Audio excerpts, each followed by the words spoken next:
Hello everyone. Today I want to talk to you about one of my recent reads, a fascinating book called Daughter of the Moon Goddess. This is the first book in the Celestial Kingdom duology and it belongs to Sue Lynn Tan.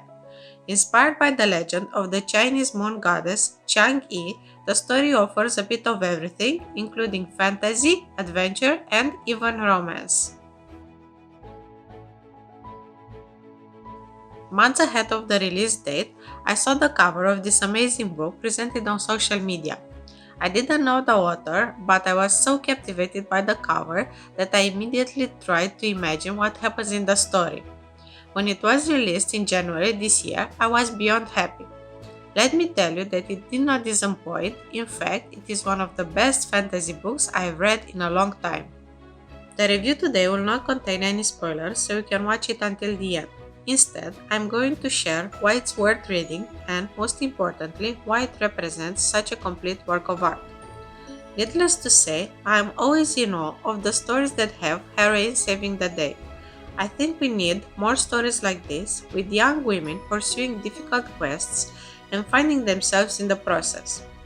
What can you expect from the daughter of the moon goddess? In short, a young woman is willing to go at all lengths to save her mother from a curse, her journey, however, posing more challenges than she ever expected. Xingyan, the main character, is the perfect heroine. She starts out confused and uncertain of who she is, but her journey will bring her closer to her true self. As she tries to help her mother, she will discover new worlds and the many secrets they hold. Life reserves a lot of surprises for the young Xingyan as she learns to master both archery and magic and even forms a connection with someone unexpected.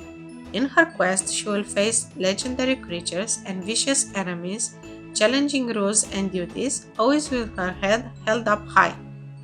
I love the writing style of Sue Lynn Tan and how easily she makes the reader feel like he or she is part of the story. Her book is enchanting. As she weaves ancient Chinese myths into an unforgettable adventure, you will forget about time passing, about the real world. You will join the adventure yourself, fighting immortals and practicing magic. The story also shows the heartbreak that comes from loss and sacrifice, the power of honor, and how easily dreams can vanish, especially when betrayal rears its ugly head. What happens to Xingyan and to her mother? You will have to read the book to find out. It was difficult, but I tried to refrain from reading the blurb before going into the story. I wanted the experience to be as pristine as possible, and I am glad to have taken this decision. I also think this is one of the books I read as slowly as possible because I did not want for it to come to an end. My heart soared with happiness as I discovered the book is part of a duology, with the second volume coming out at the end of the year. Listening to Sue Lynn Tan about what inspired her to write the book, you feel like you are having an intimate conversation with a very good friend.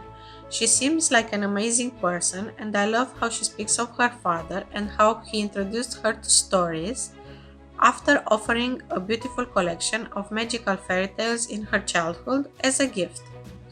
Her love for magical realms is clearly reflected in Daughter of the Moon Goddess, and you cannot read this book without feeling like you have entered the celestial kingdom yourself. When it comes to romance, the story has plenty to offer, but I appreciated the fact that it did not overpower the general theme. All I can tell you is that Xingyin will find herself in a love triangle, her choice made easy by a complete turn of events. It was also interesting to see the idea of love presented in contrast with the intensity of war and magic. And, honestly, I am at a loss for words. I do not know how to talk about the complexity of the characters included in the book without revealing the most exciting parts. So, I am going to let you to discover almost everything on your own, including the beautiful dragons that will help Singin in her quest. A friend of mine asked me, when was the last time you read a book you truly couldn't put down? I immediately answered, just last week, and I proceeded to tell her about Daughter of the Moon Goddess. This book is beautifully written, the story flows to perfection, and it has many incredible characters and challenges to be overcome. I also loved how Singin discovers that all the tales her mother used to tell her as a child are in fact true. I think this relates to the author's childhood and her love for the world of fantasy.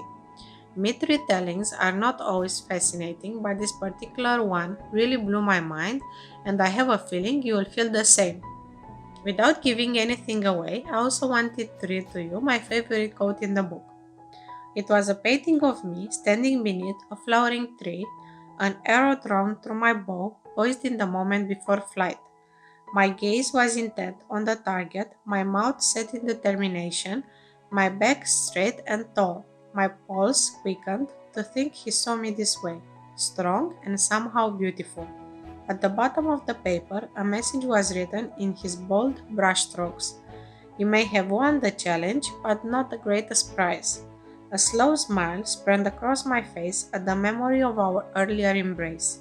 Taking a piece of paper, I dipped my brush in the ink and wrote my reply. There are no prizes in the game of hearts. If you want to grab a copy of this amazing book, you can use the link below. You can also get in touch with the author. I'm sure she would love to hear your opinion about her book. As always, I encourage you to leave a review because this is the simplest way to show your support for your favorite authors. And remember, the second book comes out at the end of the year. It's called Heart of the Sun Warrior, and it's supposed to be just as amazing. I hope you like my book review, and thank you for sticking with me until the end. If you have read Daughter of the Moon Goddess, use the comment section and let me know if you liked it. I am also happy to answer your questions about the book should you have any. Remember, you can support me in 3 simple ways: by subscribing to my channel, liking my videos, and sharing them on social media. That's it for today. See you soon with more great books.